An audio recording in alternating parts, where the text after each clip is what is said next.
जटाटवीगलजलप्रवाहपावितस्थले गले वलम्ब्यलम्बिता भुजङ्गतोङ्गमालिकां गमड्डमड्डमड्डमन्निनादवड्डमर्वयं चकार चण्डताण्डवं तनोतु नः शिवः शिवम्।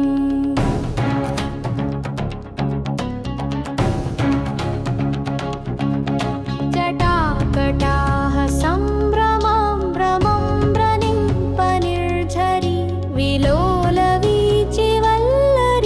विराजमानमूर्धनि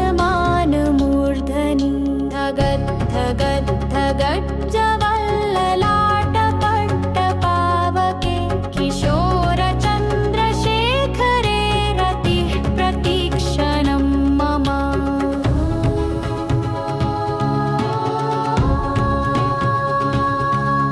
धराधरेन्द्रनन्दिनी विलासबन्धुबन्धुर स्फुरद्दिगन्तसन्तति प्रमोदमानमानसे कृपाकटाक्षधोरणी निरुद्धदुर्धरापदि क्वचिद्दिगम्बरे मनो विनोदमेतु वस्तुनि जटाभुजङ्गपिङ्गलस्फुरत्फणामणिप्रभा कदम्बकुङ्कुमन्दवप्रलिप्तदिग्वधूमुखे मदान्धसिन्धुरस्फुरत्वगुत्तरीयमेदुरे मनोविनोदमद्भुतं बिभर्तु भूतभर्तरी सहस्रलोचना प्रभृत्य शेषलेखशेखर प्रसूनधूलिधोरणी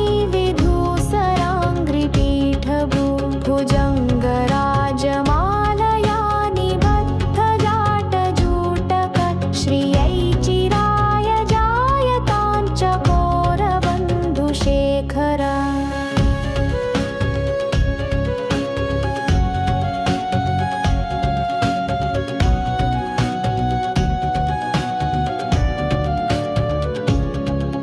ललाटचत्वरज्वलद्धनञ्जयस्फुलिङ्गभा निपीतपञ्चसायकं नमन्निलिम्पनायकं सुधामयूखलेखया विराजमानशेखरं महाकपालिसम्पदे शिरोजटालमस्तु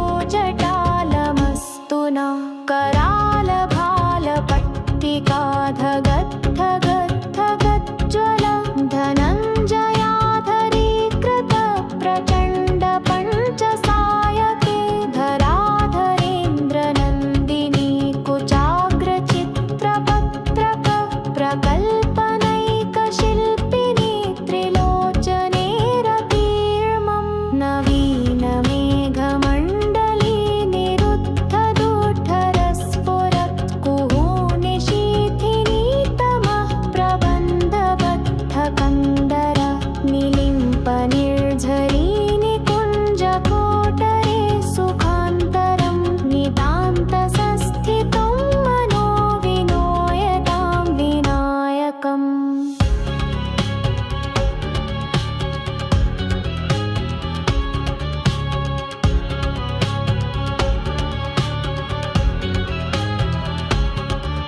सहस्रलोचनार्चितो रचितानुवेदवेद्यः शिवं शिवेति यो ब्रूते स कदाचिन्नमुच्यते शिवाय नन्दिनाथाय नमः परार्हतीपते उमादेवी सहायाय शम्भवे मङ्गलाय च।